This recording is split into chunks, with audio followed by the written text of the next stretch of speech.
the movement that has taken the greatest advantage of this opportunity is the Democratic Socialists of America and their ideological allies and fellow travelers like Bernie Sanders and so on. And they will continue to do well. They have captured the energy of the moment in insisting on a new vision, a new way of doing things. They have, viciously criticized the Democratic Party's ability to deliver on any of its promises up until this point. Socialism has never been close to a majority creed in America, though socialist movements have had their day at various times in its history. This would seem to be one of them. The self-styled Democratic Socialists of America, the DSA for short, has been making gains in various Democratic primaries. They've recently won all 3 Democratic primaries in New York, in 2 cases ousting long-standing mainstream Democrat House incumbents, and all with the backing of New York's new socialist mayor, Zohran Mamdani. Now, that's New York, I hear you say, and it's certainly not representative of America as a whole. But this week, a 29-year-old Democratic Socialist ousted a 68-year-old congressional incumbent in a Denver primary. That's a long way from New York. And DSA-adjacent candidates have had successes in Seattle on the West Coast and Washington on the East. Now, the DSA has been around for decades, but it's grown in momentum in the past 10 years. Congresswoman Alexandria Ocasio-Cortez in New York, AOC, as she's known, is probably its most famous face. Bernie Sanders, the Vermont senator, who's long styled himself a Democratic Socialist, he's the father figure. Of course, the DSA has a long way to go to become dominant in the Democratic Party, but it is a coming force prepared by Mayor Mamdani's popularity and the fact that the Democratic establishment has long been a gerontocracy past its sell-by date. Let's talk to Evan Roth Smith, campaign consultant, pollster, co-founder of Slingshot Strategies. Evan, let me start with this. Assess the current strength, as you see it, of DSA-minded candidates and their prospects for breaking through in the Democratic Party. I think we're going to continue to see them succeed, and thank you for having me on. The Democratic Party, as you mentioned, faces a number of structural weaknesses right now. There is enormous voter dissatisfaction within the party over its performance. There is dissatisfaction over the age of incumbents and over party leadership. And there is a clear desire for any movement that can reinvigorate some life and some fight into the Democratic Party.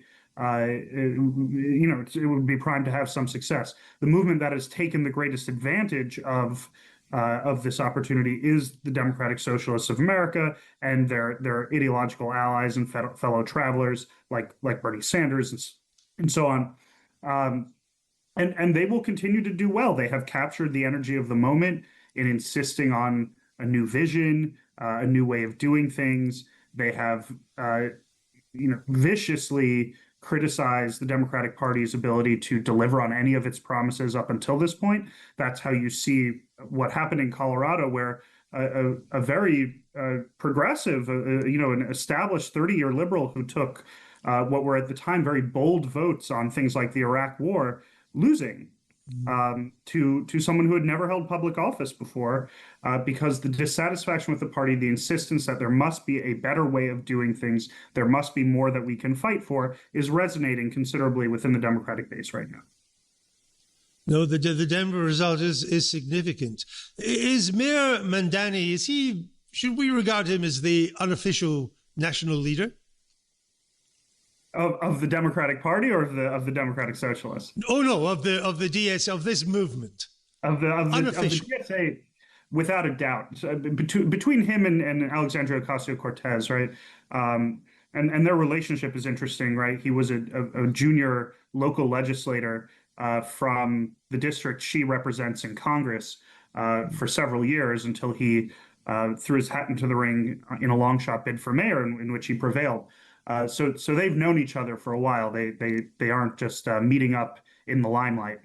But Mamdani is right now the face, and he's the face in part because he is the not only the most impressive win that the DSA and the left in America have had, perhaps ever, or at least in decades. Of course, we did used to have socialists in Congress during the early socialist movement in the early 1900s, but certainly in many decades, he is the most prominent leftist to win in a major election.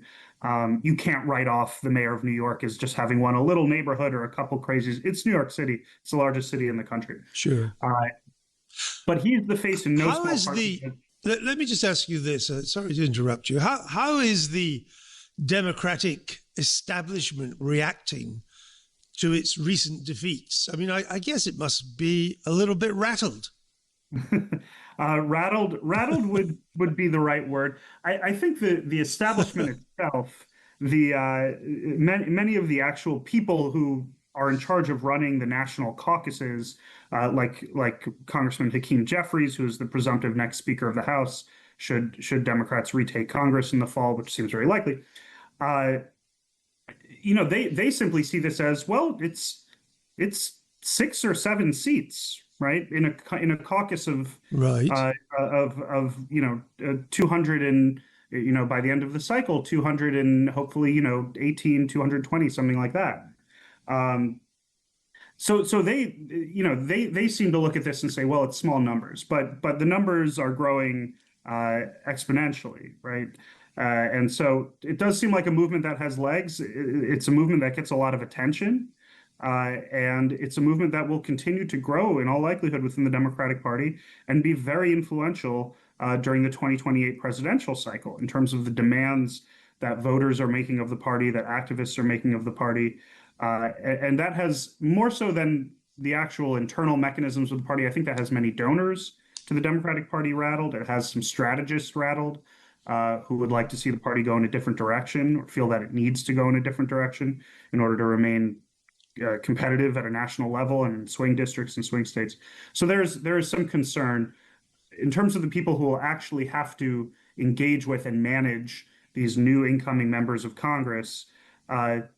They've done it all before. They know what it's like to have a new wave of rabble rousers come in and say we're going to do everything differently, and then the rubber meets the road in Washington, and guess what? There are only so many ways to do things. Let's quickly look at the midterms and then at the 2028 presidentials. So there are DSA-aligned candidates for the Senate in Maine and Michigan, so they'll be worth watching. Overall, what will the DSA be hoping to get out of the November midterms? Well, it's important to draw a distinction between the DSA, which is a genuine organization that does things in a highly, I mean, they're leftists. They love a process. They love an internal vote.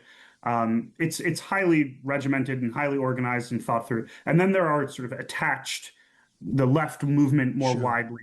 And that's why I said DSA aligned candidates rather than DSA candidates. That's completely fair. So in Maine with Graham Plattner, in Michigan with Abdul El Said, these are candidates who are proof points for should they prevail. In Said's case, he has to first prevail in a Democratic primary, a hotly contested one that isn't until August, and then he has 3 months to, if he wins, 3 months to put together the coalition again after a very hotly contested primary. But the left will be looking towards November to prove what everyone has always said about the left wrong, which is you can win in your little places. You can win in the neighborhoods where there are lots of young, downwardly mobile gentrifiers or things like that, right? You can win in Brooklyn, in Bushwick, in Williamsburg, and even in a city like Denver, which of course is heavily gentrified as well, or in Seattle or so on.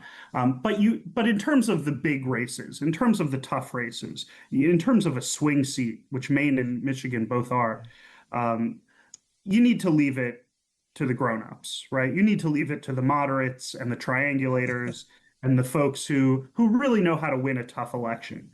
And should left candidates prevail in Maine and in Michigan, and it seems entirely possible that they could, that will put the lie to one of the strongest arguments against that movement.